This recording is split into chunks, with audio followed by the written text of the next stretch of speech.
താം തദൈവ ഭജാമ്യഹം മമ വത്മാനുവർത്തന്തേ മനുഷ്യാഹ പാർത്ഥ സർവശ. ഗീതയിൽ നിന്നെടുത്തിയ ഏത് ഭാവത്തിലാണോ ഏത് രൂപത്തിലാണോ എന്നെ ആരാധിക്കുന്നത് എല്ലാം ഒന്നിലേക്ക് എത്തുന്നു എന്ന് പഠിപ്പിക്കുന്ന ഏക സംസ്കാരം അത് നമ്മുടെ സംസ്കാരമില്ല. അത് ഉറക്കണം നമ്മുടെ ഉള്ളിൽ.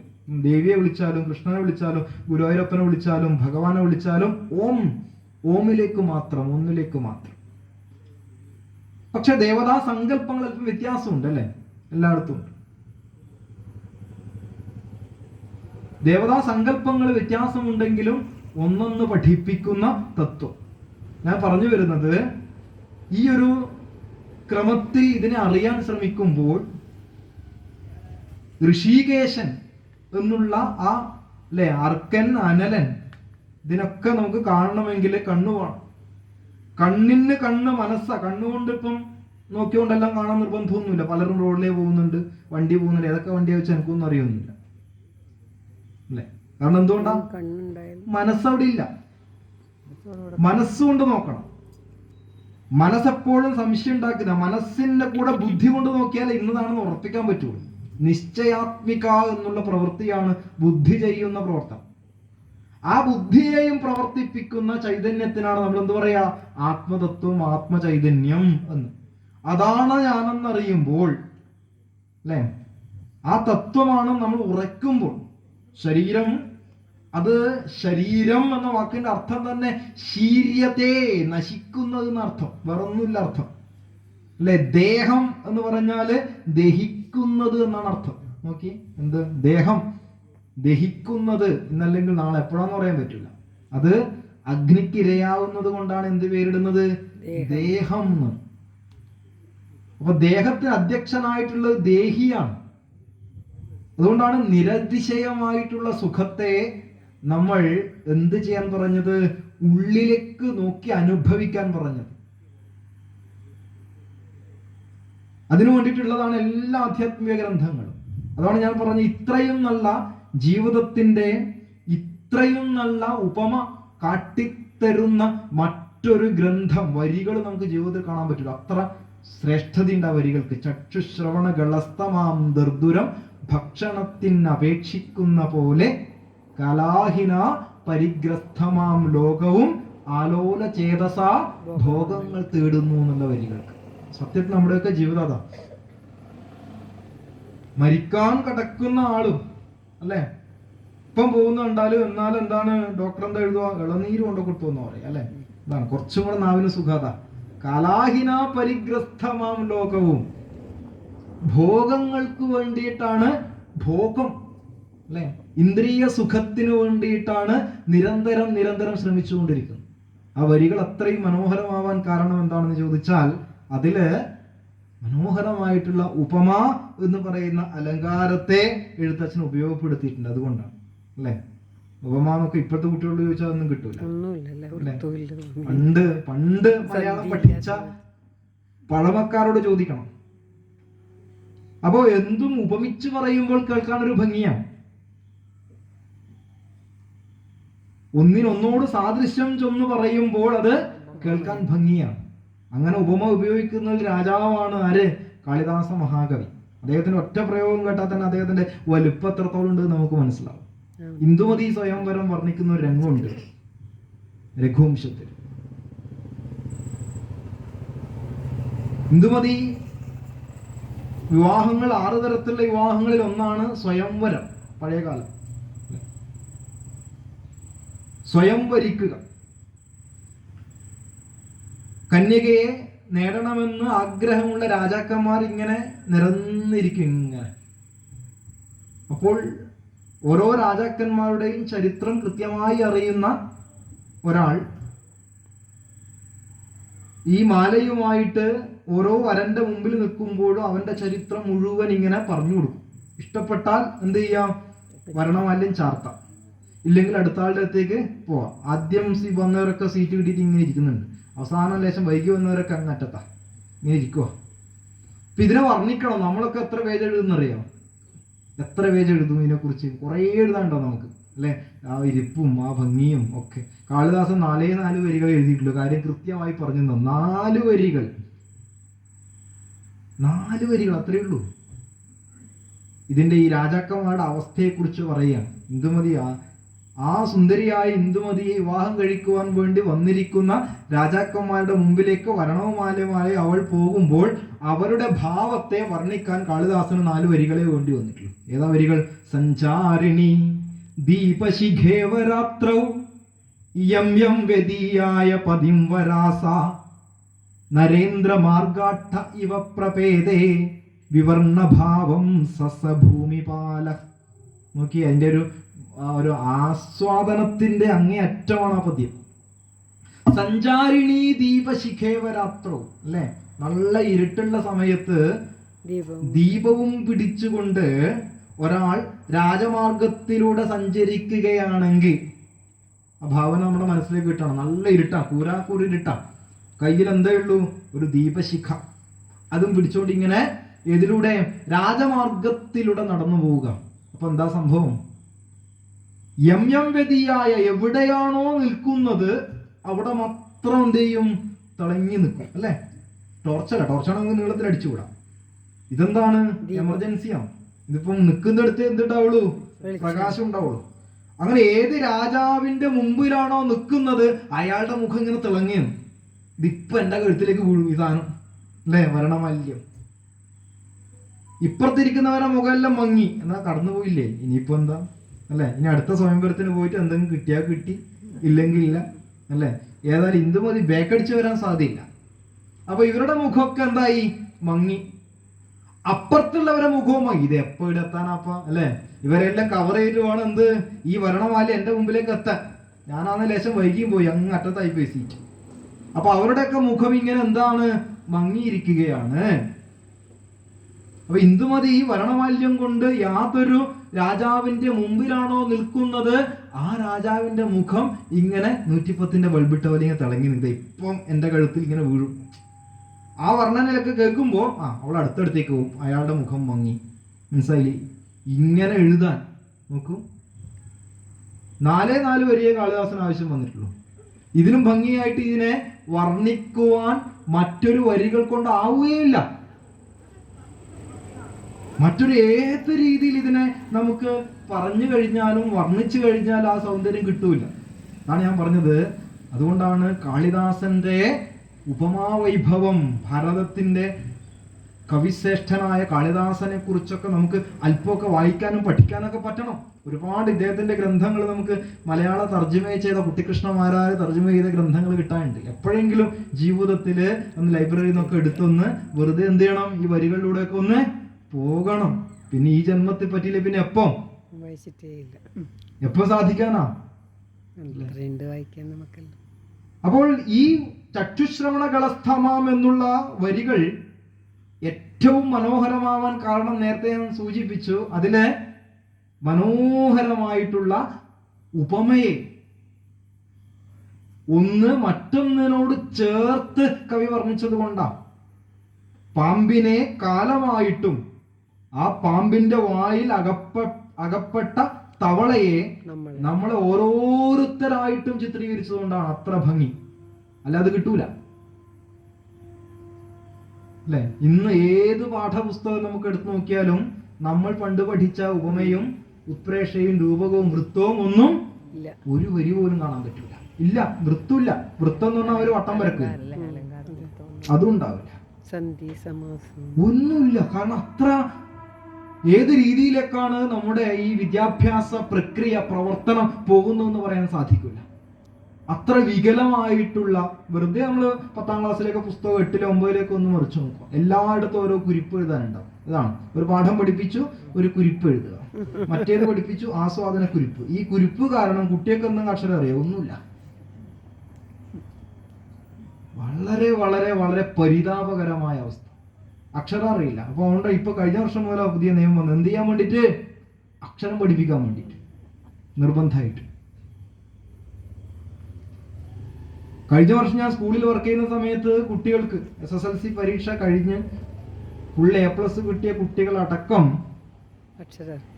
സർട്ടിഫിക്കറ്റ് വാങ്ങാൻ വേണ്ടി സ്കൂളിലേക്ക് വരുന്നുണ്ട്. സ്കൂളിന്റെ പേരൊന്നും ഞാൻ പറയില്ല, എന്നാലത് എന്നിട്ട് കുട്ടികൾ വരുന്ന സമയത്ത് ഹെഡ് മാസ്റ്റർ അവരോട് സർട്ടിഫിക്കറ്റ് കിട്ടി ബോധിച്ചു എന്ന് എഴുതി ഒപ്പിടണം. ഇത് കിണ്ടി ഭേദിച്ചു എന്നല്ല എത്ര പേര് എഴുതുന്നത്. ഇതിന് കിട്ടണ്ട ഇത് എഴുതാൻ മലയാളത്തിലെ A+ എന്നാ പിന്നെ സർട്ടിഫിക്കറ്റ് റിസീവ്ഡ് അത് ഒട്ടും കിട്ടുന്നില്ല. ലാസ്റ്റ് ഹെഡ് മാഷ് അവിടെ എഴുതി ഒട്ടിച്ചു വെച്ചു. നോക്കി എഴുതാണ്ട് ആലോചിച്ച് നോക്കി. ധാ ബോധിച്ചു എന്നുള്ളതിന്റെ ധാ കിട്ടുന്നില്ല, കിട്ടി എന്നുള്ളതിന്റെ ടാ വരുന്നില്ല. A+ മലയാളത്തിൽ. അപ്പൊ എവിടെയാണ് നമുക്ക് പാളിച്ച വരുന്നത് നമ്മൾ ആലോചിച്ച് നോക്കും. അപ്പൊ അവിടെയൊക്കെ കിട്ടാത്ത പലതും നമുക്ക് ഇങ്ങനെ കുറേശ്ശെ എവിടുന്നെങ്കിലും കിട്ടുന്ന തലത്തിലേക്ക് മാറുമ്പോഴാണ് ഉള്ളിൽ ആന്തരികമായ വളർച്ചയുണ്ടാവും. അതുകൊണ്ട് നമ്മുടെ പഴയകാല കവികൾ അവർക്ക് എന്ത് ആശയമുണ്ടോ അത് കൃത്യമായ ഛന്ദസ്സിലും അലങ്കാരത്തിലും വെച്ചുകൊണ്ട് കൊടുക്കുവാൻ സാധിച്ചു, കൃത്യമായിട്ട്. ആധുനികം എന്ന് പറയുന്ന വളരെ മനോഹരമായിട്ടൊരു കവിതയുണ്ട്. ആ വരികൾ നമ്മൾ കേട്ടിട്ടുണ്ടാവും അല്ലെ? കണ്ടുവോ നിങ്ങളാ കാകളിയേ, മഞ്ചരി നീയും മറഞ്ഞു പോയോ, ഇന്ദ്രവജ്രക്കെന്തു പറ്റിയെന്നറിയില്ല, കേ മാലിനി ശ്രദ്ധ കാകളി. മലയാള പാഠപുസ്തകം എടുത്തിട്ട് ഒരാൾ പാടിയതാണ് ഒരു കവി. ഇതൊന്നുമില്ല അതിനകത്ത്. പിന്നെയോ മറ്റൊന്നിൻ ധർമ്മയോഗം വെടിഞ്ഞു പ്രേക്ഷ, മറ്റേത് ലോകത്ത് പോയി മറഞ്ഞു, ഒന്നിനൊന്നോട് സാദൃശ്യം ചൊല്ലുന്ന ഉപമയോടൊത്തു നീ പോയി മറഞ്ഞോ. ഒന്നുമില്ല. പിന്നെ രൂപകം ദീപകം രൂപം വെടിഞ്ഞുപോയി, വർണ്യാവർണ്യങ്ങളറ്റുപോയി, ഉപമാനമുപമേയമെല്ലാം ഉപേക്ഷിച്ച കാവ്യോദ്യാനം കരിഞ്ഞുപോയി. ഞാൻ കുട്ടികളോട് ചോദിച്ചു പദ്യവും ഗദ്യവും തമ്മിൽ വ്യത്യാസം എന്താ? പൊരുത്തം പറഞ്ഞു, ഒരു പേപ്പർ എടുക്കണം മാഷെ. ഞാൻ എടുത്തോ, 1 2 എടുത്തോ, എന്നിട്ടോ നേരെ നടുക്കെ എഴുതിയാൽ എന്തായി? അത് വിട്ടിട്ട് നേരെ നീളത്തിൽ എഴുതിയാൽ എന്തായി? ഗദ്യായി. സന്തോഷം. ഇതാണ് പദ്യവും ഗദ്യവും തമ്മിലുള്ള വ്യത്യാസം അല്ലെ? പദ്യവും ഗദ്യവും ചേർത്ത് മാറ്റിയിട്ട് അദ്ദേഹം ഇപ്പൊ കവിത മൊത്തം മദ്യായി എന്നാ പറയുന്നത്.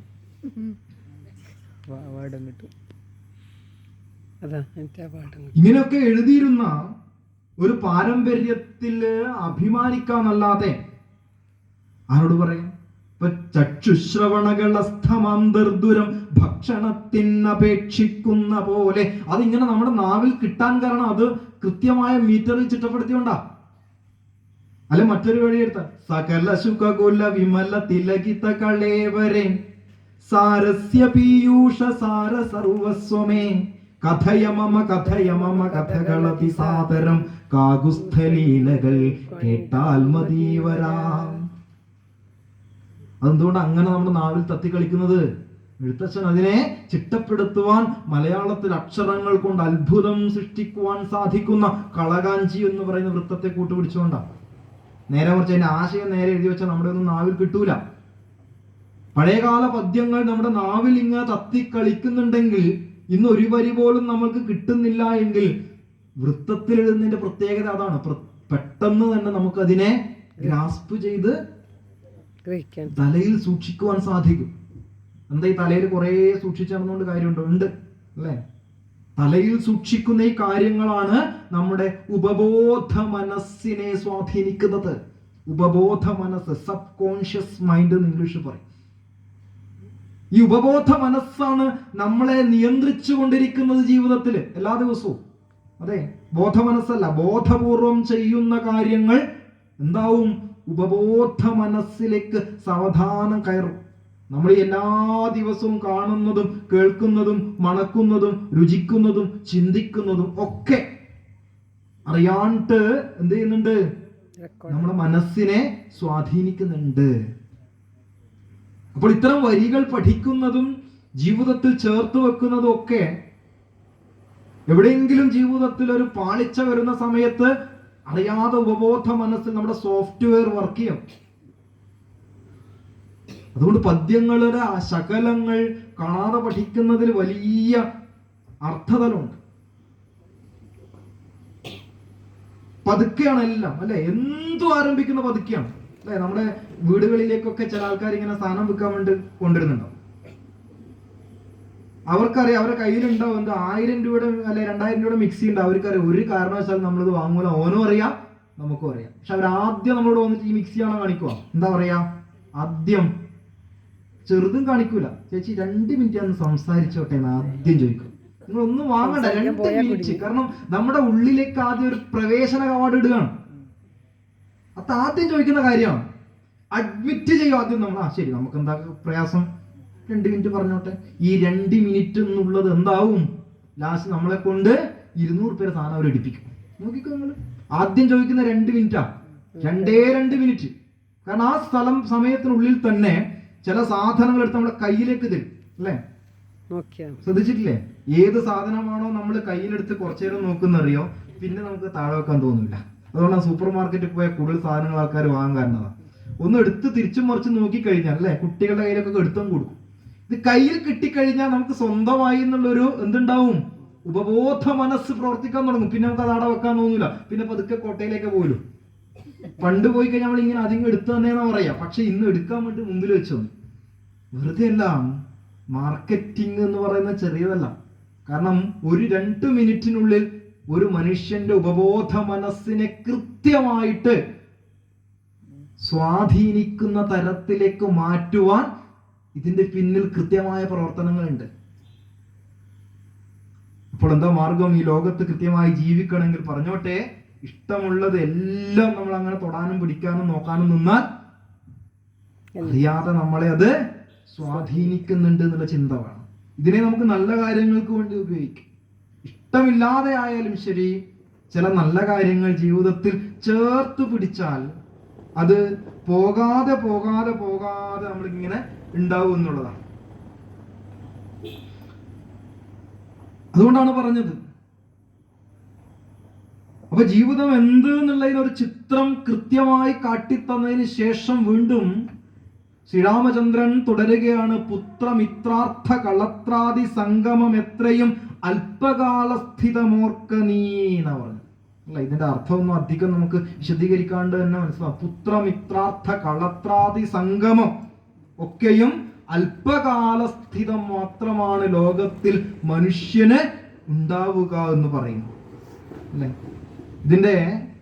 ഞാൻ പറഞ്ഞു, ഇതിന്റെ സംസ്കൃതത്തിന് ഇത്ര ഭംഗി കിട്ടൂല. കാര്യം ദേവഭാഷയാണ്. ഈ തത്വങ്ങളൊക്കെ എഴുതിയിരിക്കുന്ന ഗ്രന്ഥം സംസ്കൃതത്തിലാണെങ്കിൽ കൂടി ഇതിന്റെ അതേ തർജ്ജിമ വായിച്ചാൽ നമുക്ക് അത്ര സൗന്ദര്യം കിട്ടില്ല. പിതൃ മാതൃ സുത ഭ്രാതൃ ധാരാ ബന്ധുവാദി സംഗമം എന്നൊക്കെ പറയണ്ട. പക്ഷെ അതിനേക്കാളും എഴുത്തച്ഛൻ എന്ത് ചെയ്തു? അതിനൊന്ന് എടുത്തിട്ട് പുത്രമിത്രാർത്ഥ കളത്രാദി സംഗമം എത്രയും അല്പകാലസ്ഥിതം ഓർക്ക നീ ലക്ഷ്മണ എന്ന് പറഞ്ഞു. അല്പകാലത്തേക്ക് മാത്രമാണ് ലോകത്ത് മനുഷ്യന് ഇവയിൽ നിന്ന്. അതിനെയും എന്ത് ചെയ്യുന്നു? വളരെ കൃത്യമായിട്ട് ഉപമയുടെ വെളിച്ചത്തിൽ അവതരിപ്പിക്കുക. അത് ഒന്നിനോട് ചേർത്ത് മറ്റൊന്നിനോട് ചേർത്ത് അവതരിപ്പിക്കുന്നു. ഇതുപോലെ അത് പാന്തർ പെരുവഴി അമ്പലം തന്നിലെ താന്തരായി കൂടി വിയോഗം വരും പോലെ, അല്ലെ? പാന്തർ വഴിയാത്രക്കാർ. ഈ ലോകത്തേക്ക് നമ്മൾ എന്തുകൊണ്ട് വന്നു എന്ന് ചോദിച്ചാൽ വേദാന്തത്തിന് ഒരു ഉത്തരമേ ഉള്ളൂ. എന്താണ്? പൂർവജന്മ സുഹൃത്തം, മനുഷ്യജന്മം കിട്ടുക. അത് എവിടെയാണ് വ്യാഖ്യാനിക്കേണ്ടി വരിക? എവിടെയാണ് പൂർവ്വജന്മത്തെ നമുക്ക് എടുക്കേണ്ടി വരിക? അല്ലെ, ഇന്ത്യൻ പീനൽ കോഡിന് ഒരാളെ കൊന്നു കഴിഞ്ഞാലും 1,00,000 പേരെ കൊന്നാൽ, അല്ലെ 1 കോടി പേരെ കൊന്നു കഴിഞ്ഞാലും ഒരൊറ്റ ശിക്ഷയെ കൊടുക്കാൻ പറ്റുള്ളൂ, മാക്സിമം. ഏതാത്? വധശിക്ഷ. ഇതെങ്ങനെയാണോ ശരിയാവുക? അല്ലെ, പരിധിയുണ്ട്, പരിമിതിയുണ്ട്. ഒരാളെ കൊന്നാലും 1 കോടി ആൾക്കാരെ കൊന്നാലും ഒരൊറ്റ ശിക്ഷ. ഇയാൾ എന്ത് ചെയ്യാ? വധശിക്ഷയ്ക്ക്. പക്ഷേ ഇത് ബാലൻസ് ചെയ്യണേ നമുക്ക് ലേശം പ്രശ്നമുണ്ട്, പ്രയാസമുണ്ട്. അതുകൊണ്ട് വേദാന്തം നമ്മളോട് പറയും, പോരാ, ഇതിന്റെ ശിക്ഷയുടെ കാഠിന്യം എന്ത് ചെയ്യണം? കൂട്ടണം.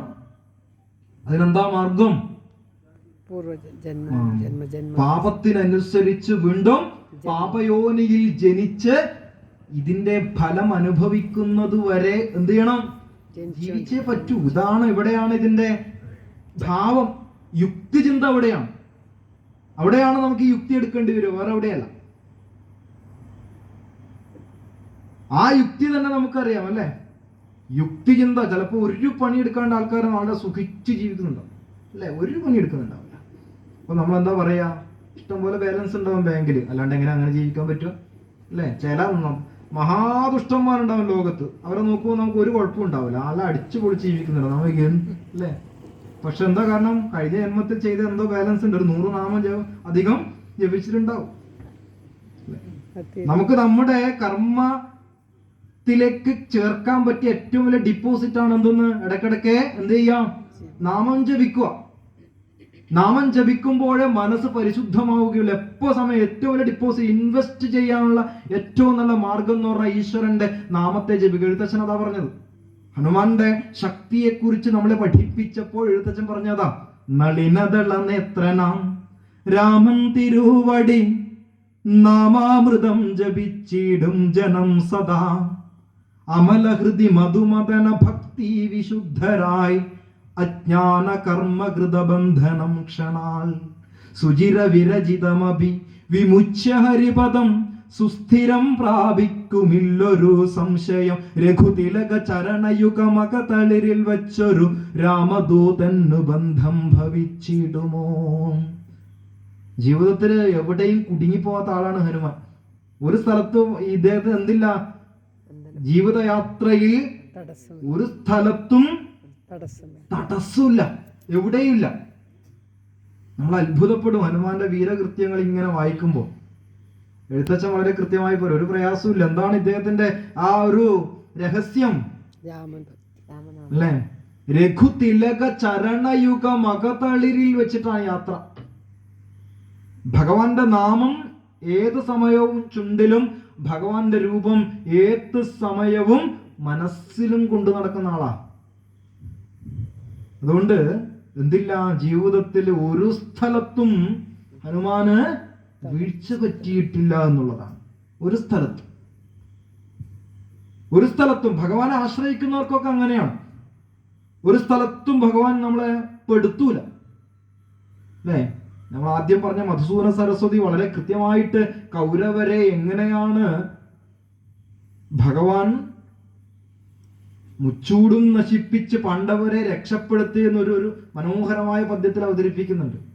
ഭീഷ്മദ്രോണ തട ജയദ്രഥ ജല ഗാന്ധാര നീലോപ്പല ശല്യഗ്രാഹവതീ കൃപേണ വഹനി കർണേന വേലാകുല അശ്വത്ഥാമ വികർണ ഘോര മകര ദുര്യോധനാവർത്തിനി സോത്തീർണാഖലു പാണ്ഡവൈരണ നദി കൈവർത്തക കേശവാ.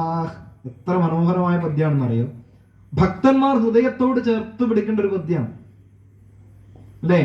ഭക്തന്മാർ ഹൃദയത്തോട്, ഭഗവാൻ എന്നെ എന്നാലും രക്ഷിച്ചില്ലല്ലോ എന്നുള്ള ചിന്തയല്ല വേണ്ടത്. എന്താ വേണ്ടത്, നാളെ എന്നെ രക്ഷിക്കും. ഇന്നലെ അവർ രക്ഷിച്ചില്ല, പോട്ടെ, നാളെ സാധ്യതയുണ്ടല്ലോ ഇനി. ഈ പ്രതീക്ഷ വളരെ വലുതാ. മഹാഭാരത യുദ്ധം ഒരു വലിയ കുത്തൊഴുക്കുള്ള നദിയോട് ചേർത്തിട്ടാണ് ഉപമിച്ചിട്ടുള്ളത്. ഭീഷ്മദ്രോണ അല്ലെ, ഭീഷ്മരും ദ്രോണരുമാകുന്ന തടങ്ങൾ തോണി ഇറക്കാൻ ഏറ്റവും പ്രധാനപ്പെട്ടതാണ്. വലിയ ഇട്ടയിൽ നിന്നും എന്ത് ചെയ്യാൻ പറ്റില്ല, തോണി താഴേക്ക് ഇറക്കാൻ പറ്റില്ല. ഇറക്കിയാൽ തന്നെ അടിപ്പിക്കണം, എന്ത് വേണം, കര കൃത്യമായിരിക്കണം. ഇത് പാണ്ഡവർക്ക് ഈ തോണി ഇറക്കണമെങ്കിൽ തോണി ഇറക്കി തുഴഞ്ഞ് അപ്പുറം പോകണം. ഇറക്കേണ്ട ഒരു കര എന്ന് പറഞ്ഞാൽ ഭീഷ്മരാണ്. മറ്റേ കണ ഇറക്കി കഴിഞ്ഞാൽ കയറ്റേണ്ട മറ്റേ കര ആരാണ്, ദ്രോണരാണ്. എവിടെ നടക്കൂല. എന്നിട്ട് ഇറക്കി. ഗാന്ധാര നീലോപ്പല അല്ലെ, ഗാന്ധാരനാകുന്ന നീലോപ്പലം എന്ന് പറഞ്ഞാൽ കരിമ്പാറകളുണ്ട് ഇതിനകത്ത്. ആരാ ഗാന്ധാരൻ? ശകുനി. ഇത് മറഞ്ഞിരിക്കുകയോ, കരിമ്പാറകൾ കാണൂല. ഒഴുക്കിൽപ്പെട്ട് തോണി അങ്ങ് അടിച്ചു കഴിഞ്ഞാൽ കറങ്ങിത്തിരിഞ്ഞ് തീരും. ഈ കുത്തൊഴുക്കിലെ പാറകളെ കാണാൻ സാധിക്കില്ല. എന്നിട്ടും തോണി ഇറക്കി തോണി മുമ്പോട്ട് പോകുന്നുണ്ട്. ഭീഷ്മദ്രോണ ജയദ്രഥനാകുന്ന ജലം. ആരാ ജയദ്രഥൻ അല്ലെ? ദുശ്ശലയുടെ ഭർത്താവ്. ഈ 100 പേർക്ക് പറ്റിയ അളിയനാ, മഹാദുഷ്ടനാ.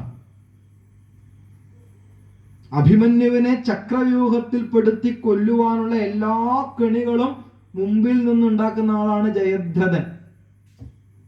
ചില്ലറക്കാരനല്ല, മഹാരഥനാണ്. മഹാരഥൻ എന്ന് പറഞ്ഞാൽ അല്ലെ? അസ്ത്രമേന്തിയ 10,000 പേരോട്, ആയുധം ധരിച്ചിരിക്കുന്ന 10,000 പേരോട് ഒരേ സമയം നിന്ന് പൊരുതുവാൻ പറ്റുന്നവരെയാണ് മഹാരഥൻ എന്ന് വിളിക്കുക. ഇന്ന് പത്രക്കാരെല്ലാം പേര് എവിടെയോ കൊണ്ട് കളഞ്ഞു, അല്ലെ? ആരെങ്കിലും ഒരു ലൊട്ടിലെടുക്കുക ഒരാൾ മരിച്ച മഹാരഥൻ എന്തെന്ന്, എന്തെങ്കിലും ഒരു വിവാദം വരുമ്പോൾ തന്നെ ഓടുന്ന ആളാ അല്ല. 10,000 ആയുധമേന്തിയ ആൾക്കാരോട് ഒറ്റക്ക് നിന്ന് പൊരുതാൻ സാധിക്കണം, അവരെയാണ് മഹാരഥൻ എന്ന് പറയാം. അങ്ങനെയുള്ള മഹാരഥന്മാരിൽ ഒരാളാണ് ജയദ്രഥൻ. ഗാന്ധാര നീലോപ്പല ശല്യഗ്രാഹവതി, ശല്യരാകുന്ന മുതല. കർണേന വേലാകുലം, കർണനാകുന്ന വേലിയേറ്റവും വേലിറക്കും. അശ്വത്ഥാമ വികർണ ഘോരമകരാഹ, അശ്വത്ഥാമാവ് വികർണൻ തുടങ്ങിയ വലിയ മത്സ്യങ്ങൾ, സ്രാവിന് സമാനമായ മത്സ്യങ്ങളുണ്ട് ഇതിനകത്ത്. ദുര്യോധനാവർത്തിനി, ദുര്യോധനനാകുന്ന എന്തുണ്ട്, ചുഴിയുണ്ട് ഇതിനകത്ത്. നമ്മളാണ് തോണി ഇറക്കിയെങ്കിൽ തോണി ഉണ്ടാവില്ല, ഇറക്കിയവനും ഉണ്ടാവില്ല, ഒരഡ്രസ്സും ഉണ്ടാവില്ല. നമ്മളൊക്കെ ജീവിതയാത്ര ചെയ്ത് നിരന്തര പ്രയാസങ്ങള്, അല്ലലും അലട്ടലും നിറഞ്ഞ ഒരു മനുഷ്യന്റെ ജീവിതം മുഴുവൻ ഇതിനകത്തുണ്ട്. അത് കുടുംബത്തിന്റെ രൂപത്തിലും, ജോലി ചെയ്യുന്ന സ്ഥലത്തും, സമൂഹത്തിലും, മറ്റു രോഗങ്ങളുടെ രൂപത്തിലും പ്രയാസവും എല്ലാം ഉണ്ട്. എന്നിട്ടും നോക്കണം, എന്നിട്ടും സ്വോത്തീർണാഖലു പണ്ഡവാഹ, നമ്മളാണ് എന്താ പറയാ, എങ്ങനെയല്ലോ കയറ പറ്റി എന്ന് പറയാം, അല്ലെ? തലയുറിഞ്ഞിട്ട് എങ്ങനെയോ, എനക്കെന്നെ അറിയില്ല ഞാൻ എങ്ങനെ രക്ഷപ്പെട്ടത്, എങ്ങനെയോ രക്ഷപ്പെട്ടു എന്നാ പറയാ. പക്ഷേ മധുസൂദന സരസ്വതി എന്താ ഉദ്ദേശിച്ചറിയോ? സ്വോത്തീർണാഹ എന്ന് പറഞ്ഞാൽ എന്താ അറിയോ? ഫുൾ A+ കൂടി പാസ്സായി എന്ന് പറയും. ഉത്തീർണഹ എന്ന് പറഞ്ഞാൽ തന്നെ ജയിച്ചു എന്നർത്ഥം. സ്വോത്തീർണന്മാരായി എന്ന് പറഞ്ഞാൽ നന്നായി ജയിച്ചു, ഒരു പ്രയാസം ഉണ്ടായിട്ടില്ല. പാണ്ഡവാഹ. അപ്പൊ നമ്മൾ അന്വേഷിക്കും, എന്റെ ഭഗവാൻ ഇത് എങ്ങനെയാണോ സാധിച്ചത്? അവസാന വരിയിൽ ഇതിന്റെ കീ പോയിന്റ് ഒതുക്കി വെച്ചിട്ടുണ്ട്. കൈവർത്തക കേശവ, അല്ലെ? തുഴച്ചിൽക്കാരൻ ചില്ലറക്കാരനല്ല. പണ്ടവര് തോണിയിൽ ഇരുന്നു കൊടുത്തിട്ടേ ഉള്ളൂ, തോണിയിൽ ഇരുന്നു കൊടുത്തിട്ടേ ഉള്ളൂ. തോണി മുമ്പോട്ട് തുഴഞ്ഞത് മറ്റാരുമല്ല, കേശവനാ തുഴഞ്ഞത്. മനസ്സിലായില്ലേ? ഭഗവാനെ തുഴയങ്ങ് ഏൽപ്പിക്കരുത്. ആ ഭഗവാൻ തുഴഞ്ഞ തോണിയിൽ ഇരുന്നത് കൊണ്ട് പാണ്ഡവർക്ക് എന്തായി? ഈ യുദ്ധം നന്നായി ജയിക്കുവാൻ സാധിച്ചത് ഭക്തന്മാർക്കുള്ള ഏറ്റവും വലിയൊരു പാഠമാണ്. ഭഗവാൻ അങ്ങ് ഏൽപ്പിച്ചേക്കോ തുഴ, അങ്ങ് തുഴഞ്ഞോളൂ. കുറച്ച് ഞാൻ തുഴയാ, എനിക്ക് ആവാത്തപ്പോ നീ തുഴഞ്ഞോന്നല്ല, നമ്മളങ്ങനെ പറയാം. ഞാൻ എന്നെ തുഴ, നീ ഏതെങ്കിലും മൂലക്ക് ഇരുന്നായി, അല്ലെ? മടുത്ത് കയ്യിലും വേനെടുക്കും, കുറച്ചു നേരം നീ തുഴഞ്ഞ് എന്ന് പറഞ്ഞിട്ടല്ല, അല്ലെ? മനുഷ്യൻ അങ്ങനെയാണല്ലോ, എല്ലാ തരത്തിലും സ്വന്തം പയറ്റി നോക്കും, ധനം കൊണ്ടു എല്ലാ. അവസാനം എന്ത് ചെയ്യുള്ളൂ? ഭഗവാനിലേക്ക് എത്തൂലൂ. സമൂഹത്തിലും അങ്ങനെയാണ്. എന്ത് പ്രയാസം വന്നാലും ഞാനാണെന്നുള്ള രീതിയിലെല്ലാം ശ്രമിച്ചു നോക്കും. ഒരു വഴിയില്ല എന്ന് കാണുമ്പോൾ മാത്രമേ എന്ത് ചെയ്യുള്ളൂ? ആ തൊഴ ഭഗവാന് കൊടുക്കുള്ളൂ, അല്ലെ? അങ്ങനെ പൂർണ്ണമായും കൊടുത്തു തുഴഞ്ഞപ്പോൾ ഭഗവാൻ കരകയറ്റി, അല്ലെ? ഭഗവാൻ തന്നെ പറയുന്നുണ്ട്. എന്താണ് ഭഗവാൻ? പ്രപന്ന പാരിജാതായ തോത്രവേത്രൈകപാണയേ ജ്ഞാനമുദ്രായ കൃഷ്ണായ ഗീതാമൃതതുഹേ നമഃ. അല്ലെ? പ്രപന്നന്മാർക്ക് പാരിജാത വൃക്ഷമാണ് ഭഗവാൻ. നമിക്കുന്നവർക്ക് എല്ലാം കൊടുക്കും. പ്രപന്നൻ എന്ന് പറഞ്ഞ വാക്കിന്റെ അർത്ഥമാണ് പ്രകർഷേണ പതിക്കുക, നന്നായിട്ട് എന്ത് ചെയ്യുക? സമർപ്പിക്കുക. അങ്ങനെയുള്ളവർക്ക് പാരിജാത വൃക്ഷമാണ് ഭഗവാൻ.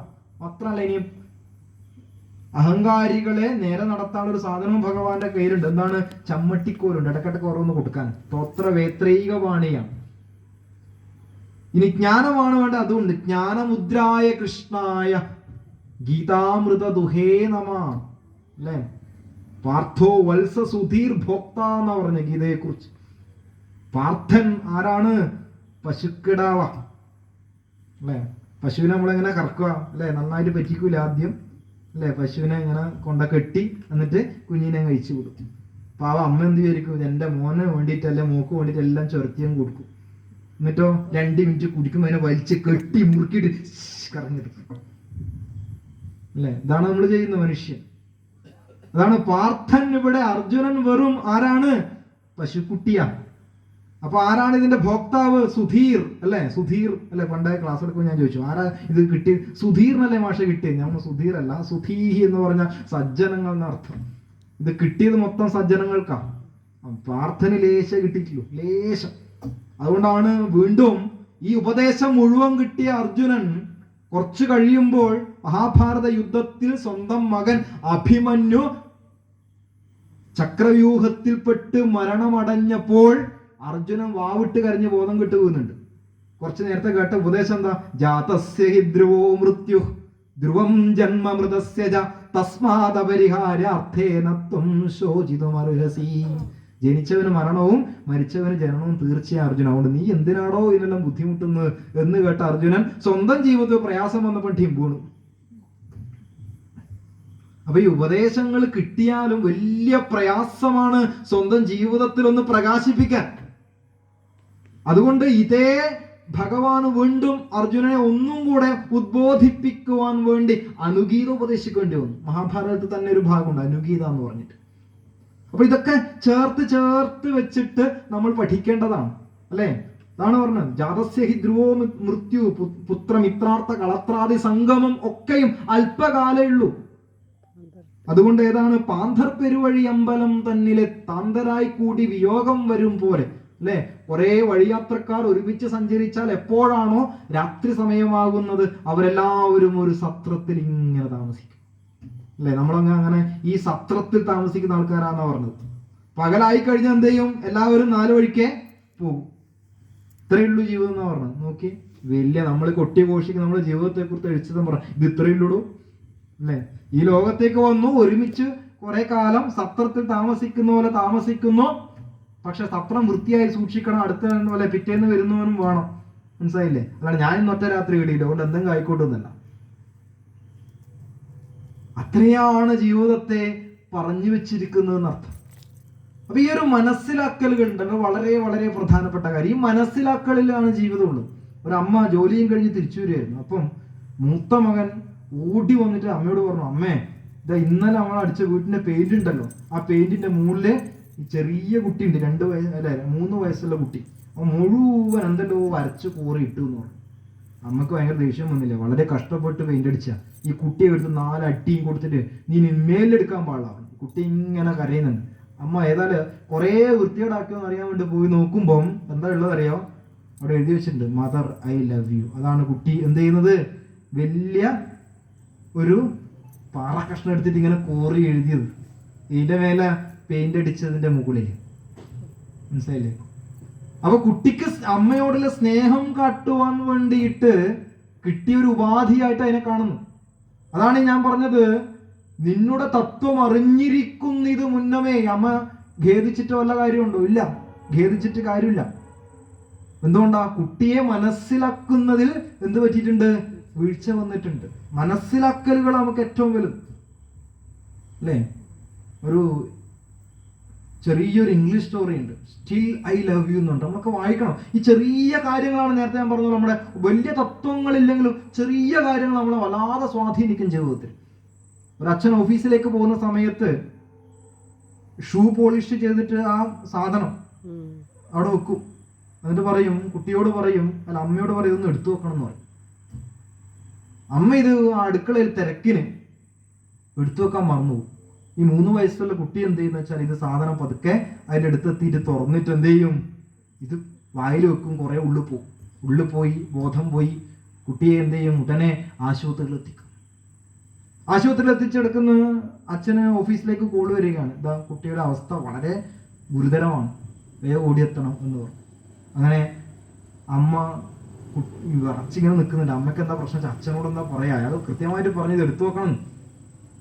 പക്ഷെ ഓടിയെത്തി, അച്ഛൻ ഓടിയെത്തിയിട്ട് കുട്ടിയുടെ അവസ്ഥയെ പറ്റി ഡോക്ടറോട് ചോദിക്കുമ്പോൾ പറഞ്ഞു, പ്രതീക്ഷയൊന്നും വേണ്ട എന്നാണ് പറഞ്ഞത്. ഇത്രേ പറഞ്ഞിട്ടു ഡോക്ടർ. ഉടനെ അമ്മേണ്ടി ഇങ്ങനെ വിറച്ച് നിൽക്കുക, എന്താ പറയേണ്ടതെന്ന് അറിയാതെ, അല്ലേ? എന്താ പറയേണ്ടതെന്ന് അറിയാതെ ഇങ്ങനെ വിറച്ച് ഇങ്ങനെ നിൽക്കുക. വിറച്ച് നിൽക്കുന്ന സമയത്ത് അമ്മയുടെ അച്ഛൻ അടുത്ത് പോയിട്ട് ചേർത്ത് പിടിച്ച് പറഞ്ഞു, സ്റ്റിൽ ഐ ലവ് യു. ആ കഥ അവിടെ തീർന്നു. നോക്കി, ഇത്രയേ ഉള്ളൂ കഥ. ഒരു മനുഷ്യന് നമ്മുടെ സഹായം ഏറ്റവും കൂടുതൽ വേണ്ട സമയം എപ്പോഴാണെന്ന് അറിയോ? ഏറ്റവും കൂടുതൽ സഹായം വേണ്ടത് എല്ലാവരും ഒറ്റപ്പെടുത്തുന്ന സമയത്താണ് നമുക്ക് ചേർത്ത് പിടിക്കാൻ സാധിക്കേണ്ടത്. ലക്ഷ്മണനെ എല്ലാവരും ഒറ്റപ്പെടുത്തിയ അവസ്ഥയോട്, ആ ഒറ്റപ്പെടുത്തിയ ലക്ഷ്മണനെയാണ് ഭഗവാൻ എന്ത് ചെയ്യുന്നത്? ജീവിതത്തില് പുണർന്നുകൊണ്ടാണ് ഉപദേശിക്കുന്നത്. വളരെ പ്രധാനപ്പെട്ട പാഠം, വളരെ പ്രധാനപ്പെട്ടതാണ്. ജീവിതത്തിൽ ഒറ്റപ്പെടുമ്പോഴാണ്, അല്ലെ, യേശുദാസിന്റെ കൂടെ കുഞ്ഞിക്കാലടി ഓരടി തെറ്റുമ്പോൾ കൈതൊന്നു കൂടെ വന്നു എന്ന് പാടിയാ പോരാ. തെറ്റുന്ന സമയത്ത് നമുക്ക് എന്ത് ചെയ്യണം? എല്ലാവരും ജീവിതത്തിൽ ഒരാളെ ഒറ്റപ്പെടുത്തുമ്പോൾ നമ്മളൊന്ന് ചേർത്ത് പിടിക്കുന്ന ഭാവം ഉണ്ടെങ്കിൽ അതിലും വലിയ ഒരു ആശ്വാസം നമുക്ക് കൊടുക്കാനില്ല. പക്ഷെ നമ്മളെന്താ ചെയ്യുക? എല്ലാവരും ഒറ്റപ്പെടുത്തുമ്പോൾ നമ്മളും കിട്ടണമെന്ന് വെച്ചിട്ട് നമ്മൾ കുറച്ചും കൂടെ അത് എരിവേറ്റി കൊടുക്കുക. പക്ഷെ അല്ല, അതിനുകൊണ്ട് കാര്യമില്ല. അപ്പൊ ആദ്യം ഞാൻ ഉപദേശത്തിലേക്ക് കടക്കുന്ന സമയത്ത് ലക്ഷ്മണനെ എല്ലാവരും വെറുത്ത്, അല്ലെ, ലക്ഷ്മണൻ എന്താ ചെയ്യുകയെന്ന് സംശയത്തോടെ നിൽക്കുമ്പോഴാണ് രാമൻ ഗാഠം പുണർന്നുകൊണ്ടാണ് ഉപദേശ തലങ്ങളിലേക്ക് കടക്കുന്നത്. അപ്പം ഇങ്ങനെയുള്ള എല്ലാം, അല്ലെ, പുത്രമിത്രാർത്ഥ കളത്രാദി സംഗമം എത്രയും അല്പകാലസ്ഥിതമോർക്ക നീ ലക്ഷ്മണ എന്ന് പറയുമ്പോൾ ഇത് ജീവിതത്തിൽ പഠിച്ച ആൾക്കാർക്കൊക്കെ ശാന്തിയും സമാധാനവും ഒക്കെ ഉണ്ടായിട്ടുണ്ട്. ഒരു ഉദാഹരണം എനിക്ക് ഓർമ്മ വരുന്നത്, അല്ലെ, ഒരാളുടെ ജീവചരിത്രം 1902 വിവാഹം നടന്നു. 1903 കുട്ടിയുണ്ടാവുന്നു. 1903 അവസാനമാകുമ്പോഴത്തേക്ക് ഉണ്ടായ കുട്ടി മരിക്കുന്നു. 1905 അച്ഛൻ മരിക്കുന്നു, അല്ലെ. 1915 എന്ത് ചെയ്യുന്നു? സ്വന്തം ഭാര്യ മൃണാളിനിയും മരിക്കുന്നു, അല്ലെ. 1922, 24, 26, 27 കാലഘട്ടത്തിൽ സഹോദരങ്ങളെല്ലാം പോയി. ജീവിതത്തിൽ ഒറ്റപ്പെട്ടു. ആ ഒറ്റപ്പെട്ട വ്യക്തി ആരാണെന്നറിയാം നമുക്ക്? ഇത് രവീന്ദ്രനാഥ ടാഗോറിന്റെ ജീവിതമായിരുന്നു. നമ്മളെടുത്ത് പഠിച്ചു നോക്കണം. ജീവിതത്തിൽ ഒറ്റപ്പെട്ടു പോയതാ. അങ്ങനെ ആത്മീയമായ പന്ഥാവിലേക്ക് എത്തിയ സമയത്ത് അതിനു ശേഷമാണ് അദ്ദേഹം സ്പിരിച്വാലിറ്റിയുടെ ഉയർന്ന തലങ്ങളിലേക്ക് ഉയരുന്നത്. ഗീതാഞ്ജലി എന്ന് പറയുന്ന അദ്ദേഹത്തിന്റെ നൊബൽ സമ്മാനം കിട്ടിയ ഗ്രന്ഥങ്ങളൊക്കെ എടുത്ത് വായിച്ച ഇതുപോലെ അതിന് മലയാള തർജ്ജിമയൊക്കെ നമുക്ക് കിട്ടാനുണ്ട്. ജീവിതത്തിൽ വെളിച്ചം വീശുന്ന തൻ്റെ ജീവിതത്തില് അങ്ങേയറ്റം പ്രയാസങ്ങൾ കൊണ്ട് അനുഭവിക്കുന്ന സമയത്ത് അദ്ദേഹം ഈശ്വരനോട് പറഞ്ഞിട്ടുള്ള ഒരു കാര്യമുള്ളൂ: ഭഗവാനെ, ദുഃഖം ഇനിയും എനിക്ക് തന്നോളൂ, പക്ഷെ അതിന്റെ കൂടെ എന്ത് വേണം? താങ്ങാനുള്ള കരുത്തും കൂടെ നീ തരണം. അതാണ് പറയുന്നത്. ദുഃഖം എനിക്ക് വേണ്ടെന്നൊന്നും ഞാൻ പറയില്ല. കാരണം എൻ്റെ കർമ്മത്തിന്റെ ഫലം അനുസരിച്ച്, നേരത്തെ ഞാൻ സൂചിപ്പിച്ചതുപോലെ, നമ്മുടെ കർമ്മഫലം അനുസരിച്ച് ജീവിതത്തിലേക്ക് പടിപടിയായി ദുഃഖങ്ങൾ വന്നുകൊണ്ടിരിക്കും. അതുകൊണ്ടാണല്ലോ എഴുത്തച്ഛൻ, അല്ലെ, ശ്രീനാരായണ ഗുരു പ്രാർത്ഥിക്കാൻ പഠിപ്പിച്ച അതേ ശ്രീനാരായണ ഗുരു അനുകമ്പാദശകത്തിൽ ആദ്യത്തെ പദ്യത്തിൽ ഒരു പീഡ എറുമ്പിനും വരുത്തരുതെന്നുള്ളൊരനുകമ്പയും സദാ കരുണാകര നിൻ തിരുമൈ വിട്ടകലാതുള്ള ചിന്തയും എന്ന് പാടിയത്, അല്ലെ. ഒരു പീഡ എറുമ്പിനും വരുത്തരുത്. ഒരു ഉറുമ്പിന് പോലും എൻ്റെ ജീവിതം കൊണ്ട് എന്തുണ്ടാവാൻ പാടില്ല? വേദന ഉണ്ടാവരുത്. ഒരു ഉറുമ്പിന് പോലും.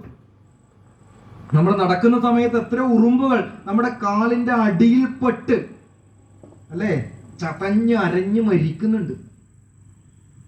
എവിടെയോ ഏതോ ജന്മത്തിൽ നമുക്ക് കാത്തിരിക്കുന്നുണ്ടല്ലോ. അയ്യോ, അറിയാണ്ടല്ലേ ഭഗവാനെ ചെയ്തത്, പറഞ്ഞിട്ട് കാര്യമില്ല. അറിയാണ്ട് തീ തൊട്ടാലും അറിഞ്ഞുകൊണ്ട് തൊട്ടാലും പൊള്ളലുറപ്പാ. അയ്യോ, അറിയാണ്ട് തൊട്ടു, എന്നെ പൊള്ളിക്കലെന്നില്ല. അഗ്നിയുടെ ധർമ്മം എന്താ? തൊട്ടാൽ പൊള്ളുക എന്നുള്ളതാണ്. ഈ കർമ്മഫലം ഇത് കൃത്യമായി അറിയുന്നുണ്ടാ ഗുരുദേവൻ നമ്മളോട് പറഞ്ഞു, ഒന്നിനും ഉപദ്രവം ഉണ്ടാക്കാതിരിക്കാൻ സാധിക്കണം ഒരു ജീവിക്കും.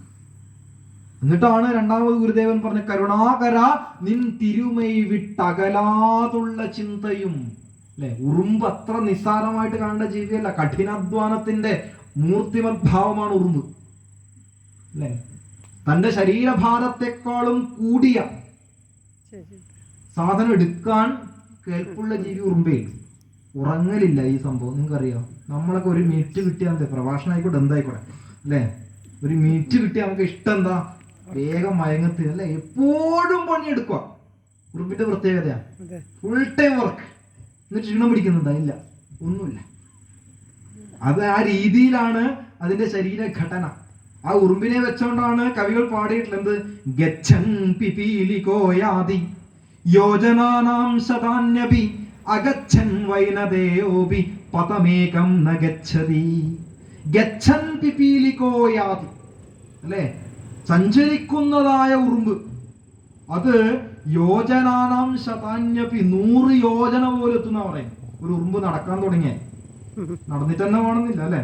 ഞാൻ പിന്നെ ചിന്മയ മിഷന്റെ സിദ്ധവാരിയിലേക്ക് ഒരു ക്യാമ്പിന് ആ കൊറോണക്ക് തൊട്ട് മുമ്പുള്ള വർഷം പോയ സമയത്ത് ഇങ്ങനെ ബാഗിൽ പല സാധനങ്ങളും എടുത്തു വെച്ച് അല്ലെ. അതിനകത്ത് അമ്മ വെളിച്ചെണ്ണ എടുത്തു വെച്ചിട്ടുണ്ടായിരുന്നു. ഞാനത് ശ്രദ്ധിച്ചില്ല. ബാഗിൽ ഇങ്ങനെ സാധാരണ രീതിയിൽ എടുത്ത് അങ്ങനെ വെച്ചിട്ടുണ്ടായിരുന്നു. ഞാൻ അവിടെ എത്തിയിട്ട് ആലോചിച്ചു, ഇത് നാട്ടിൽ നിന്ന് കൊണ്ടുവരാൻ പറഞ്ഞ എവിടെ നിന്ന് മേടിക്കാൻ. ബാഗ് തുറന്നു നോക്കുമ്പോണ്ട് എന്തുണ്ട്, വെളിച്ചെണ്ണയുണ്ട്, അതോടൊപ്പം തന്നെ കുറേ ഉറുമ്പുകൾ ഇങ്ങനെ. ഞാൻ ഇങ്ങനെ ആലോചിച്ചു, ഭഗവാൻ ഒരു ചെലവുമില്ലാണ്ട് നോക്കി അല്ലെ. ഇപ്പൊ എവിടെയാണ് ഞാൻ ഇപ്പൊ ആലോചിക്കും, എന്നാ ഇങ്ങനെ ചെയ്യുന്നുണ്ടാവും ഇപ്പൊ അല്ലെ. നമ്മളെ വീട്ടിലുണ്ടായ ഉറുമ്പ ഇപ്പൊ എവിടെയുള്ള സിദ്ധഭാരയില്, ഹിമാചൽ പ്രദേശില് ഒരു ടിക്കറ്റ് കൊടുത്തിട്ടില്ല, ₹1 ചെലവുമില്ല. ഇത് ആടെ പോയിട്ട് കമ്മി അല്ലെ, കുടുംബത്തിലായിട്ടുണ്ടാവും മിക്കവാറും 10-100 ഉണ്ടായിട്ടുണ്ടാവും. ആ ഉറുമ്പ് എന്തുകൊണ്ട് അവിടെ എത്തിയത് അല്ലെ? ഈ വെണ്ണ സ്വീകരിക്കണം എന്നുള്ള ചിന്തയോടുകൂടി ബാഗിൽ വലിഞ്ഞു കയറിയുണ്ടാ. ഇത് പ്രവർത്തിക്കാൻ അല്ലെ, പ്രവർത്തിക്കുന്ന ഉറുമ്പായിക്കോട്ടെ, അത് നടക്കാൻ തുടങ്ങിയ എവിടെ എത്തും എന്ന് പറയാൻ പറ്റൂല. നമ്മളും ജീവിതത്തില് ആധ്യാത്മികമായിട്ടും ബൗദ്ധികമായിട്ടും ഉയരണം എന്നുള്ള ചിന്ത അങ്ങ് മനസ്സിലുണ്ടായണ്ടല്ല, ഈശ്വരൻ നമ്മൾ എവിടെ എത്തിക്കും എന്ന് പറഞ്ഞിട്ട് പറയാൻ പറ്റില്ല. അത്ര ഉയരങ്ങൾ നമ്മൾ എത്തിക്കും. പക്ഷെ പ്രവർത്തിക്കാനുള്ള മനസ്സും പ്രവർത്തിക്കുവാനുള്ള തന്റെ ഇടവും ധൈര്യവും ഒക്കെ ജീവിതത്തിൽ ഉണ്ടാക്കിയെടുക്കണം. അത് പ്രവർത്തിച്ചേ പറ്റും. ഇനി നേരെ തിരിച്ചൊരു ഉദാഹരണം പറഞ്ഞ അഗച്ഛൻ വൈനതേയ. വൈനതേയൻ എന്ന് പറഞ്ഞാൽ ഗരുഡനാണ് അല്ലെ. നല്ല പറക്കാൻ കരുത്തുള്ള ചിറകുള്ള ആളാ. പക്ഷെ ചിന്തിക്കുകയാണ്, ഞാൻ ഒരടി മുമ്പോട്ട് പോകില്ല എന്ന് വിചാരിച്ച ഒരു സ്ഥലത്ത് ഇരുന്ന് അവിടെ ഇരിപ്പുണ്ടാവും. അഗച്ഛൻ വൈനതേയ പദമേകം നഗച്ഛ. ഇതും കൂടെ ചേർത്ത് പറയാം. ഞാൻ ക്യാമ്പിൽ പോകുന്ന സമയത്ത് എന്റെ അടുത്തിരുന്ന പ്രതിഭ മാഷുണ്ട്. ഞാൻ ആളോട് എപ്പോഴും ചോദിക്കും, മാഷ വരുന്ന ആർക്ക് കഴിയുന്നത്, വേറെ പണിയൊന്നുമില്ല, ₹1 ചെലവിലല്ല ചിന്മയ മിഷൻ ടിക്കറ്റ് എടുത്ത് നമ്മളെ വിടുന്ന. ഇപ്പൊ ആള് കണ്ടാ പക്ഷെ പണ്ടേ പോയാൽ മതിയായിരുന്നു. ഇപ്പൊ ആണെങ്കിൽ പോണ ടിക്കറ്റിന് പൈസ എത്ര? ഞാൻ ഒന്നുകൂടെ അഗച്ഛൻ വൈനതേയ പദമേകം നഗച്ഛതി അല്ലെ. നിങ്ങൾക്ക് വരെ ഒരു 100 ഉറുമ്പിനെ ആടെ വിട്ടിട്ടുണ്ട് പറഞ്ഞു. ഞാൻ അവിടെ ഒരു ചെലവിലാണ്ട് അവിടെ എത്തിയിട്ടുണ്ട്. എന്തെങ്കിലും ചെലവുണ്ടോ? ഒന്നുമില്ല. അപ്പൊ നടക്കാൻ തീരുമാനിച്ചാൽ ജീവിതത്തിൽ ഉയരണം വളരണം എന്നുള്ള ചിന്ത ഉണ്ടാകുമ്പോഴാണ് വളരുക. ഇതേയാണ് ലക്ഷ്മണന് ജീവിതത്തിൽ വളരണം ഉയരണം എന്നുള്ള ചിന്ത ഉണ്ടാകുമ്പോൾ സത്സംഗത്തിൽ ഏർപ്പെട്ടു. ആരോട്? രാമനോട്. ഈ സത്സംഗമാണ് സത്യത്തിൽ ആരെ വളർത്തി വളർത്തി വളർത്തി വളർത്തി മുമ്പോട്ട് കൊണ്ടുപോകുന്നത് എന്നർത്ഥം. അതുകൊണ്ട് ജീവിതത്തിലെ സകലമാന പ്രശ്നങ്ങളിലും ഉഴറുമ്പോൾ ഭഗവാൻ എന്നുള്ള ചിന്തയും ഭഗവാന്റെ നാമവും ചേർത്തു പിടിച്ചുകൊണ്ടുള്ള ഒരു ഭാവം നമ്മളിൽ ഉടലെടുക്കുമ്പോൾ അത് അറിയാതെ നമ്മളെ മുമ്പോട്ട് നയിക്കുന്നതിനാവശ്യമായ കരുത്ത് കിട്ടും. അപ്പോൾ ആധ്യാത്മികതയ്ക്ക് ഒരൊറ്റ ഉദ്ദേശമുള്ളൂ ജീവിതത്തിൽ. എന്താ അത് എന്ന് വെച്ചാൽ നിരതിശയമായ സുഖം. അത് എവിടെയും ഒരു വസ്തുവിനെ ആശ്രയിക്കാതെ അല്ലെ, ഇന്ന സ്ഥലത്ത് പോയി ജപിച്ചാൽ എനിക്ക് സ്വസ്ഥത ഉണ്ടാവുമെന്നല്ല, വീട്ടിലകത്തിരുന്ന് ജപിക്കുമ്പോൾ അത് കിട്ടണം. ഇന്ന ഭക്ഷണം കഴിച്ചാലേ എനിക്ക് സന്തോഷമുണ്ട് എന്നല്ല, എന്ത് കിട്ടിയാലും എന്തോണം തൃപ്തിപ്പെടാൻ സാധിക്കണം അല്ലെ. എന്താണോ കയ്യിലുള്ളത് അതുകൊണ്ട് സന്തോഷം കണ്ടെത്താനും, ആരാണോ കൂടെയുള്ളത് അവരോടൊപ്പം സന്തോഷം കണ്ടെത്താനും അല്ലെ പഠിപ്പിക്കുന്ന ഏകശാസ്ത്രം എന്ന് പറയുന്നത് അത് ആധ്യാത്മിക വിദ്യ മാത്രമേ ഉള്ളൂ. വേറെ ഒരു ശാസ്ത്രത്തിന് അത് പറ്റൂല. അതിനാണ് ഞാൻ നേരത്തെ പറഞ്ഞത്, നിരതിശയമായ സുഖം, വസ്തുക്കളെ ആശ്രയിക്കാത്ത. അത് കിട്ടും, നമുക്ക് കിട്ടായികയൊന്നും. അതിനെന്ത് വേണം? നിരന്തര സാധന, ഉപാസന എന്നതിന് പറയാം. ഉപാസിക്കുക, അടുത്തിരിക്കുക. അതേതെങ്കിലും ഗ്രന്ഥത്തെയാവാം, ഒരു ഈശ്വര ഭാവത്തെയാവാം, എന്തിനേയും നമുക്ക് വിടാതെ പിന്തുടരുവാനുള്ള മനുഷ്യന്റെ കഴിവുണ്ട്. വിടാതെ പിന്തുടരാനുണ്ട്. വിടാതെ പിന്തുടരുക എന്ന് പറഞ്ഞാൽ വലിയ പ്രശ്നമാണ്. ഞാൻ നേരത്തെ പറഞ്ഞു, പാർത്ഥായ പ്രതിബോധിതാം ഭഗവതാ നാരായണേന സ്വയം പറഞ്ഞു പറഞ്ഞു പറഞ്ഞ് താഴെ എത്തുമ്പോൾ മധുസൂദന സരസ്വതി നമ്മളോട് പറഞ്ഞു, ത്വാം അനുസന്ധധാമി എന്ന് പറഞ്ഞു. അല്ലയോ അമ്മേ, ഞാൻ എന്ത് ചെയ്യുന്നു? നിന്നെ അനുസന്ധാനം ചെയ്യുന്നു, പിന്തുടർന്നുകൊണ്ടേയിരിക്കും. ഈ ഭാവം നമ്മളിലേക്ക് വളരുമ്പോഴാണ് നേരത്തെ പറഞ്ഞു, അത് ഉറുമ്പും ആയിക്കോട്ടെ, അത്രയൊന്നും കഴിവൊന്നും നമുക്ക് വേണ്ട. ഏത് കാര്യവും അല്ലെ, കിണറ് പിന്നെ പണ്ടത്തെ പാലം നമ്മൾ ശ്രദ്ധിച്ച കല്ലിന്റെ പാലമാണെങ്കിൽ പോലും അത് ഒരഞ്ഞൊരഞ്ഞൊരഞ്ഞൊരഞ്ഞ് എന്തുണ്ടായിട്ടുണ്ടാവും, കയറ് പോകാൻ പാകത്തിന് മിനുസമുള്ള ഒരു പാത്തി പോലെ ആയിട്ടുണ്ടാവും അല്ലെ. എത്ര നമ്മൾ ഉരച്ചാക്കാൻ പറ്റുമോ? ഇല്ല. പക്ഷെ എങ്ങനെ സാധിക്കുന്നത്? കയറെന്ന് പറയുന്നത് വളരെ മൃദുവായിട്ടുള്ള ഒരു വസ്തുവാണ്, വളരെ മൃദുവാണ്.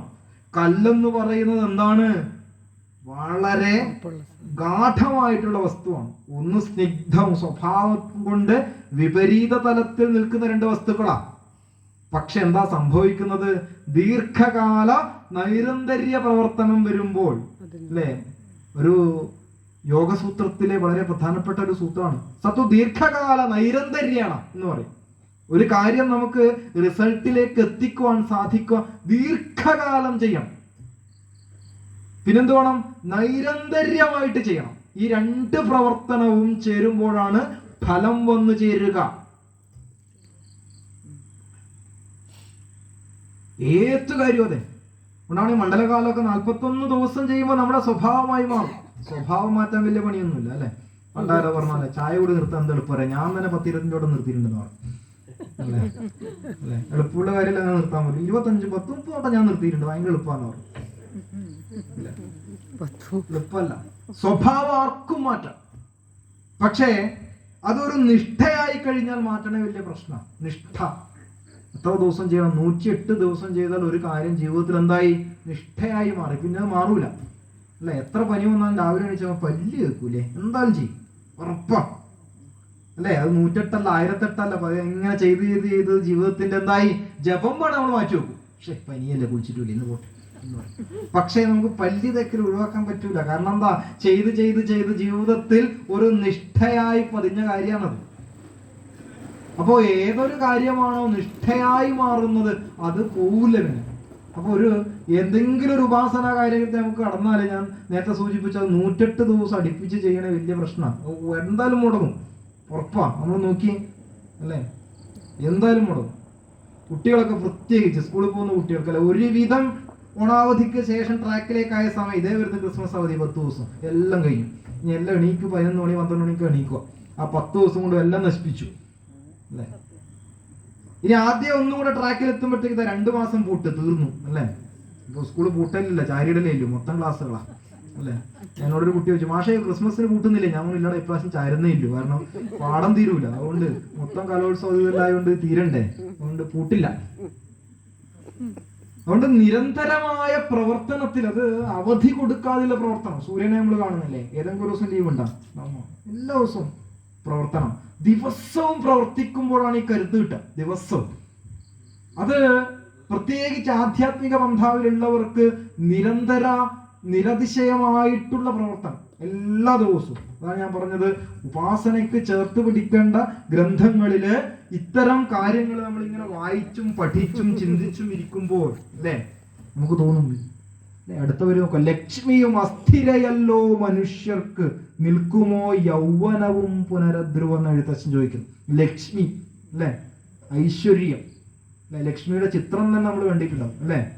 പൊതുവെ ശിവകാശിയിലെ ചിത്രകാരൻ വരച്ചതാണെങ്കിൽ കൂടി കാണാൻ നല്ല രസമാണ് അല്ലെ.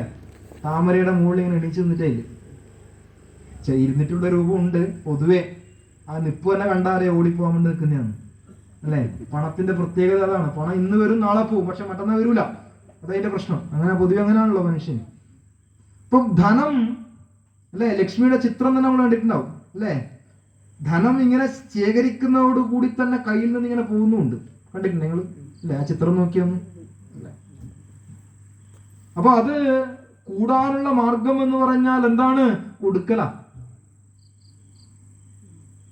ജീവനെ യാവദാതാനം സ്യാത് പ്രദാനം തഥോധികം ഇത്യേഷ പ്രാർത്ഥനാസ്മാകം ഭഗവൻ പരിപൂര്യതാം. ജീവിതത്തിൽ സ്വീകരിച്ച പോലെ തന്നെ പുറത്തേക്ക് കൊടുക്കാനും പറ്റണം. സ്യാത് പ്രദാനം തഥോധികം അല്ലെ. ലക്ഷ്മി വർദ്ധിക്കുവാനുള്ള മാർഗം എന്ന് പറഞ്ഞാൽ അല്ലെ കൊടുക്കലാണ്, ഗിവ് ആൻഡ് ടേക്ക് ആണ്. പണം പൊതുവെ എവിടെയെങ്കിലും കൂടിക്കളഞ്ഞ ഡെഡ് മണി ആയി പോയി, അതിനെ കൊണ്ട് വളർച്ചയുണ്ടാകും. അത് സമൂഹത്തിലേക്ക് ഇറങ്ങുമ്പോഴാണ് വീണ്ടും 10 മടങ്ങായിട്ട് തിരിച്ചു വരും. പണത്തിന്റെ ഫ്ലോ എന്നാണ് നമ്മൾ പറയുന്നത്. അപ്പൊ ആ ദേവതയെ, അതുകൊണ്ട് ഭാരതീയ സങ്കല്പം എന്ത് ചെയ്തു? ഓരോ ഡിപ്പാർട്ട്മെന്റ് ഓരോ ആൾക്ക് കൊടുത്തു അല്ലെ. നിങ്ങൾക്ക് ധനമാണോ വേണ്ടത്? ലക്ഷ്മിയെ ഉപാസിക്കും. നിങ്ങൾക്ക് അറിവാണോ വേണ്ടത്? ആരെ? സരസ്വതി ഉപാസിക്കൂ. ശക്തിയാണോ വേണ്ടത്? ദുർഗയെ ഉപാസിക്കൂ. എല്ലാം ഓരോരോ ഡിപ്പാർട്ട്മെന്റ്. ഇതിന്റെയൊക്കെ തലപ്പത്ത് പ്രിൻസിപ്പളായിട്ട് ബ്രഹ്മമുണ്ട് അല്ലെ? ബ്രഹ്മം, ഈശ്വരൻ ഒന്ന് അല്ലെ? ആ ഈശ്വര തത്വത്തിന്റെ വിവിധ നിയന്ത്രിക്കുവാൻ വേണ്ടി ദേവതാ സങ്കല്പങ്ങൾ നമുക്ക് ഒരുപാടുണ്ട്. ദേവൻ ഒന്നേ ഉള്ളൂ. ഇത് വേദം പറഞ്ഞു തരുന്ന തത്വം. ഓരോ സങ്കല്പങ്ങളും നമ്മൾക്ക് എന്ത് ചെയ്തു? ഓരോ ദേവതകളെ സമർപ്പിച്ചു എന്നർത്ഥം. അപ്പോൾ ലക്ഷ്മി അസ്ഥിരയാണെന്ന് പറയാൻ കാരണം അതാണ്. ധനം അത് എപ്പോൾ വരും പോകും എന്നൊന്നും പറയാൻ സാധിക്കില്ല. ചുരുക്കി പറഞ്ഞാൽ ജീവിതം എന്ന് പറഞ്ഞാൽ എന്താണ്? ഒരു ഗ്യാരണ്ടി ഇല്ലാത്ത സാധനമാണെന്ന് എഴുത്തച്ഛൻ പറയുന്നു. ഒന്നുമില്ല, ഒരു ഗ്യാരണ്ടി ഇല്ല. പക്ഷെ മനുഷ്യന് ചെയ്യാൻ പറ്റിയ കാര്യം എന്താ? ഒന്ന് മാത്രമേ ചെയ്യാനുള്ളൂ. എന്ത്?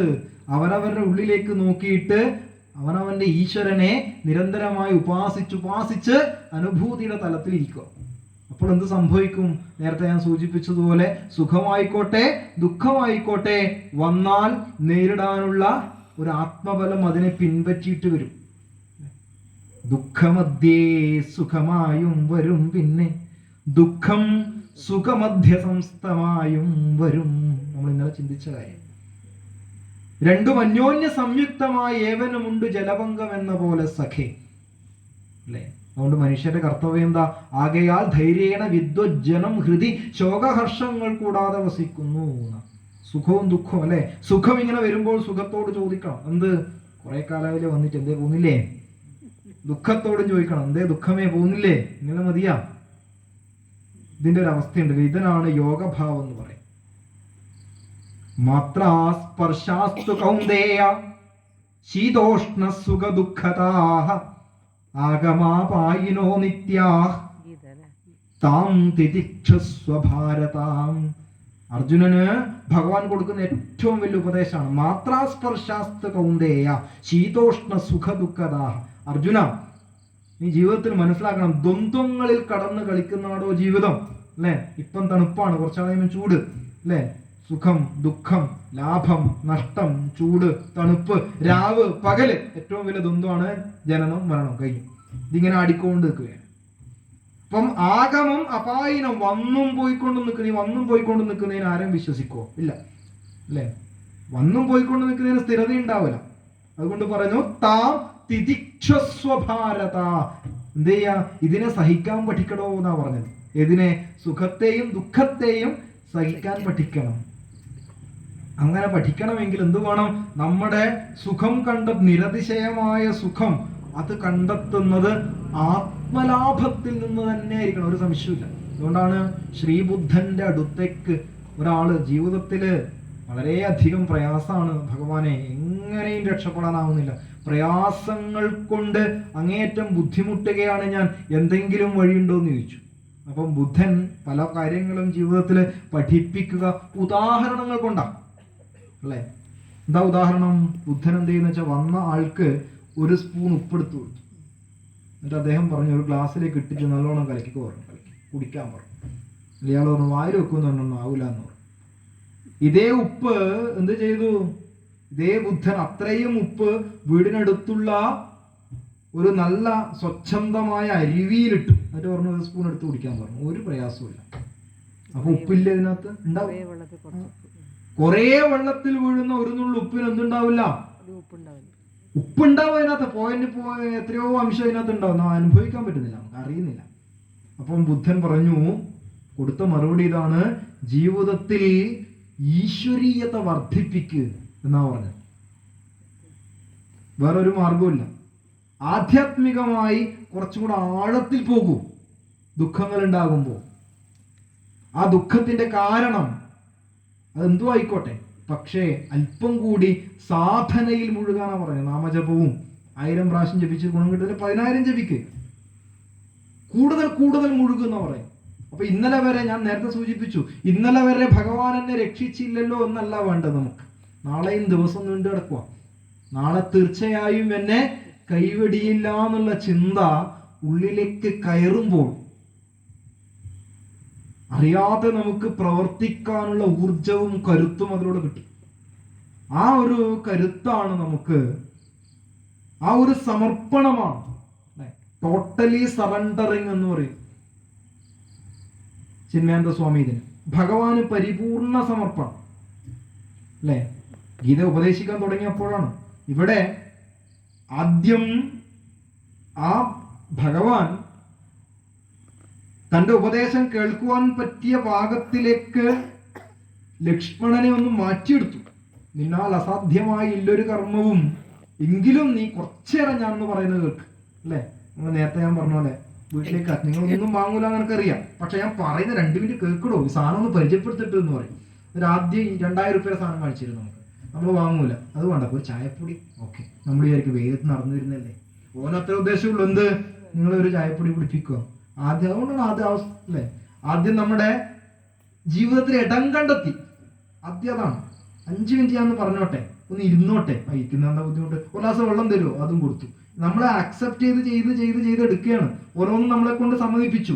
അവസാനം കുറച്ചു നേരം കൂടി ഇരുന്ന് നമ്മളെ ബാഗ് മൊത്തം വീണിക്കും. അത് വേറെ കാര്യം, ഒരു സംശയമില്ല. അങ്ങനെ ഈ അക്സെപ്റ്റൻസ് ആണ് ആദ്യം ഉണ്ടാക്കിയെടുക്കേണ്ടത്. ഇതുള്ള സ്പേസ് ഉള്ളവർക്ക് നമുക്ക് ആരുടെയും എന്ത് കാര്യവും സാധിച്ചെടുക്കാൻ പറ്റും. അങ്ങനെ ഉണ്ടല്ലോ. 1000 രൂപ നമുക്ക് ആവശ്യമുണ്ടെങ്കിൽ ഒരാളോട് എന്താ ചോദിക്കുന്ന, ആദ്യം ഒരു 5000 രൂപ ചോദിക്കും. 5000 അത് തരില്ലപ്പ, എന്നൊരു 1000 എന്താടോ, അത് തരാം. വലിയ കാര്യമാണ് ആദ്യം അവതരിപ്പിക്കുന്നത്. നോക്കിയേ, പറയുന്ന കാര്യം കണ്ടോ. ആരോടാ? ലക്ഷ്മണനോട്. ലക്ഷ്മിയും അസ്ഥിരയല്ലോ മനുഷ്യർക്ക്, എടുത്താ പോകാത്ത കാര്യമെല്ലാം പറഞ്ഞു. കുറച്ചേയും പറയും ക്രോധമൂലം മനസ്താകുക, അത്രേ ചെറിയ കാര്യം ഉണ്ടോ. അപ്പൊ ഈ മാനേജ്മെന്റ് തന്ത്രങ്ങൾ ഉപദേശങ്ങളിലും കച്ചവടത്തിലും ഒക്കെ എല്ലായിടത്തും കാണാൻ പറ്റും, എല്ലായിടത്തും ഉണ്ട്. ജീവിതത്തിന്റെ പരിപൂർണ തത്വത്തെ വെളിപ്പെടുത്തി കൊടുത്തതിന് ശേഷം ഭഗവാൻ തന്റെ ആവശ്യം അവസാനമാണ് അറിയിക്കുന്നത്. ഏത്?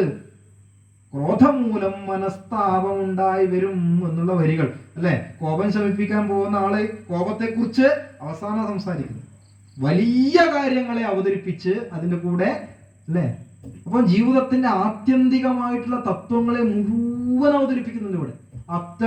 1-2 വരികളിലൂടെ നോക്കുകയാണ്. ഓർക്ക ഗന്ധർവ നഗരം അതിൽ മൂർഖന്മാർ നിത്യം അനുഷ്ഠിച്ചിടും അല്ലെ, അനുവർത്തിച്ചിടും. ഗന്ധർവ നഗരം എന്നുള്ളത് വളരെ ആലങ്കാരികമായിട്ടുള്ള പ്രയോഗമാണ്. നമ്മൾ വിചാരിക്കുന്ന പോലെ ഈ ഗന്ധർവന്മാരുടെ നഗരമല്ല.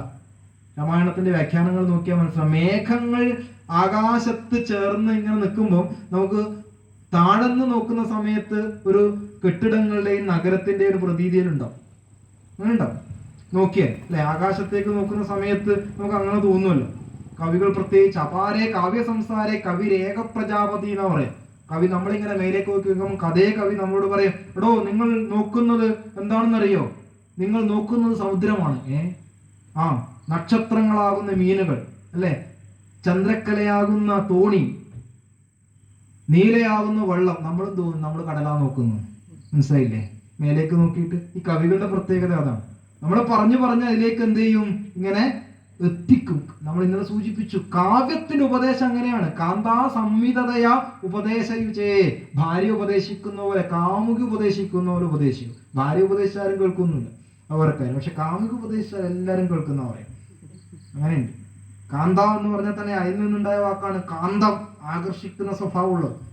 ഭാര്യ എന്ന വാക്കിന്റെ അർത്ഥം ഭരിക്കപ്പെടാൻ യോഗ്യമായവന്നാണ്. എന്നോട് പറഞ്ഞിട്ട് കാര്യമില്ല, വാക്കിന്റെ അർത്ഥം അങ്ങനെയാണ് അല്ലെ. ഇന്ന് ഭരിച്ച വിവരം അറിയും, വേറെ കാര്യം. വാക്കിന്റെ അർത്ഥം അങ്ങനെയാ, ഭരിക്കുവാൻ യോഗ്യമായിട്ടുള്ളവർ.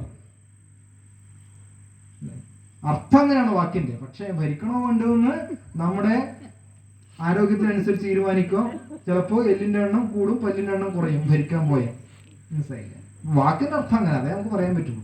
പക്ഷെ കാന്ത എന്നുള്ള ശബ്ദത്തിന് അല്പം കൂടി സൗന്ദര്യമുണ്ട്. അതുകൊണ്ടാണ് കാവ്യത്തിന്റെ രൂപത്തിൽ ഇങ്ങനെ ഉപദേശിക്കുന്ന തത്വങ്ങൾ എന്തുണ്ട്, കാന്തയെപ്പോലെ ഉപദേശിക്കുന്നു പറയാൻ കാരണം. വേദം ഉപദേശിക്കുന്ന പോലെയല്ല. അതുകൊണ്ട് ഇതിലെ സാഹിത്യ സൃഷ്ടിയിലെ അപാരമായ സൗന്ദര്യം അടങ്ങിയിരിക്കുന്ന രീതിയിൽ വളരെ കൃത്യമായ ഉപമ, ഉത്പ്രേക്ഷ, രൂപകം, അതുപോലെ തന്നെ വൃത്തങ്ങളെയൊക്കെ ഉൾപ്പെടുത്തിക്കൊണ്ടാണ് ഈ ചിന്ത നമുക്കുള്ളത് എന്നുള്ളത് കൊണ്ട്, അതായത് നാളെ ഒരു ദിവസം കൂടി ഉള്ളത് കൊണ്ടും പിന്നെ എനിക്ക് ഏകദേശം 10-40 കിലോമീറ്റർ മേലെ വണ്ടി ഓടിച്ച് പോകാനുള്ളത് കൊണ്ടും നമുക്ക് ഇന്ന് അല്ലേ സുരേഷേട്ടാ മുക്കാൽ വരെ പോവാ അതെ അല്ലേ? ഓക്കെ. നാളെ നമുക്ക് കുറച്ചും കൂടി തിരുന്നവരെടുക്കാം എന്നാണ് നാളെ വിചാരിക്കുന്നത്. സപ്താഹം കുറച്ച്